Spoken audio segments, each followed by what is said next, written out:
Une pauvre obstétricienne qui luttait pour survivre et joindre les deux bouts a été surprise d'entendre des enfants frapper à sa porte pendant la fête des mères. À sa grande surprise, ils l'ont appelée leur deuxième maman, ce qui l'a rendue curieuse de savoir qui étaient ses enfants. Linda était un médecin prospère qui travaillait comme obstétricienne dans une maternité. Elle s'en sortait bien depuis des années, mais elle a découvert que son mari était très endetté lorsqu'il est décédé il y a environ 3 ans. Pour éviter d'être arrêtée, Linda a lentement réglé toutes les dettes de son mari, la laissant dans la pauvreté. En plus de son travail de médecin, elle a dû trouver d'autres emplois pour payer l'hypothèque, les factures mensuelles et les dépenses. Linda ne s'attendait pas à ce que sa vie prenne cette tournure, d'autant plus que les médecins gagnent bien leur vie. Cependant, sa richesse s'est rapidement détériorée à cause des agissements inconnus de son mari. Une partie d'elle est furieuse contre son mari qui lui a caché tout cela, mais elle n'a pas non plus l'énergie de rester en colère contre quelqu'un qui est déjà mort. Après tout, elle avait besoin d'être dans un bon état d'esprit pour réussir à mettre une nouvelle vie au monde. Un jour de fête des mères, Linda était à la maison, en train de se préparer un déjeuner, lorsqu'elle entendit une série de coups à la porte. « Qui est-ce » s'écrie-t-elle. « Nous avons besoin de toi, notre deuxième maman », entendit-elle crier de petite mais forte voix. Linda s'est dirigée vers la porte, curieuse, pensant qu'il pouvait s'agir d'enfants vendant à nouveau des biscuits de scout. « Les enfants, pourquoi vous m'appelez maman ?» a-t-elle demandé dès qu'elle a ouvert la porte. « Qui cherchez-vous exactement ? » « Nous cherchons Linda Greenwood », a répondu l'un des enfants. Linda est confuse. Elle était sûre de n'avoir jamais vu ses enfants auparavant. « Eh bien, vous avez la bonne adresse, mais pourquoi me cherchez-vous » demande-t-elle. Les enfants ont révélé qu'ils étaient tous nés sous les soins de Linda en tant qu'obstétricienne. « Nous nous sommes tous rencontrés à l'école, où nos parents sont également amis. Nous les avons entendus dire qu'il avait eu, par coïncidence, le même médecin pour accoucher. Ils ont dit que c'était toi, » ont révélé les enfants. « Nos mamans ont dit que nous avions tous la même seconde mère, et si est-il toi ? Si est-il la fête des mères, alors nous avons fait en sorte de venir ici pour te saluer, toi, notre deuxième maman », ont partagé les enfants. Linda a soudain senti son cœur se radoucir en entendant les enfants. Elle n'a jamais eu d'enfant, mais elle est heureuse de savoir qu'elle a contribué à la naissance de nombreux enfants dans des familles qui ont toujours rêvé d'en avoir. Si est très gentil de votre part, les enfants. Merci de prendre le temps de me saluer.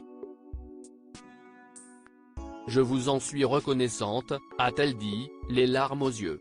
Les enfants lui ont tendu des cartes faites à la main, qu'elle a acceptées avec plaisir. Je vous en prie, entrez. Je préparais un gâteau quand vous avez frappé. Il devrait être terminé maintenant. Vos parents sont-ils là ? dit-elle en faisant entrer les enfants. Les enfants ont désigné 2 voitures garées à l'extérieur. Ils ont crié à leurs parents de venir, ce qu'ils ont fait avec plaisir. Linda les reconnaît immédiatement comme ses anciens patients et les invite à entrer chez elle pour le déjeuner. Tout en mangeant ensemble, l'un des enfants raconte qu'il a insisté pour que ses parents découvrent où Linda vivait. Impressionnés par la sincérité de leurs enfants, les parents ont décidé de trouver Linda à temps pour la fête des mères. Pendant le repas, les parents ont remarqué que Linda vivait dans la pauvreté.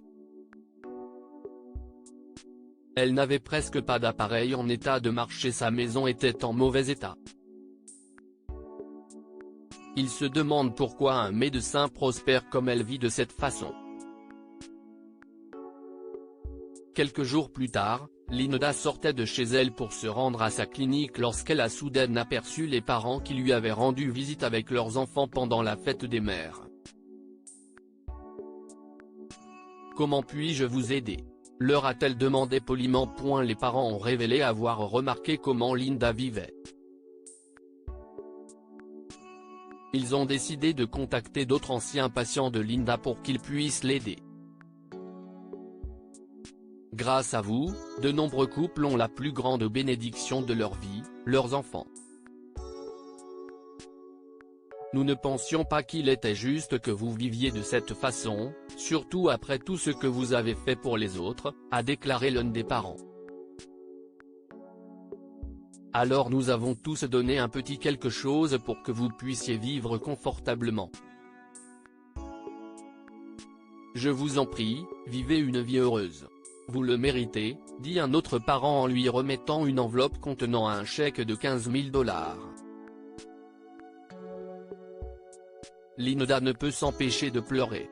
Le chèque était plus que suffisant pour qu'elle puisse payer les dettes de son mari, et il lui permettrait de repartir à zéro. Elle a profondément remercié ses anciens patients et leur a dit qu'elle n'oublierait jamais leur gentillesse. Que pouvons-nous apprendre de cette histoire? Nous ne devons jamais oublier ceux qui nous ont donné la vie. Si le travail d'un obstétricien prend fin après l'accouchement et le rétablissement des mères, son impact sur les familles ne se limite pas à cela. Les obstétriciens réalisent les rêves des familles en leur apportant la plus belle des bénédictions, des enfants. Pour cette raison, ils doivent être honorés et commémorés même après la fin de leur travail avec un patient. Les médecins méritent d'être reconnus et aimés pour les grands services qu'ils rendent au public. Les médecins sacrifient beaucoup de leur temps pour leurs patients. Ils méritent d'être reconnus et appréciés pour leurs services. Partagez cette histoire avec vos amis. Elle pourrait égayer leur journée et les inspirer. Si vous avez aimé cette histoire, vous aimerez peut-être celle d'un mari qui demande le divorce lorsque sa femme tombe enceinte pour la 5e fois. Cette histoire est inspirée de la vie quotidienne de nos lecteurs et rédigée par un écrivain professionnel. Toute ressemblance avec des noms ou des lieux réels est une pure coïncidence. Toutes les images sont uniquement destinées à l'illustration. Partagez votre histoire avec nous. Elle changera peut-être la vie de quelqu'un. Si vous souhaitez partager votre histoire, veuillez l'envoyer à info@amomama.com.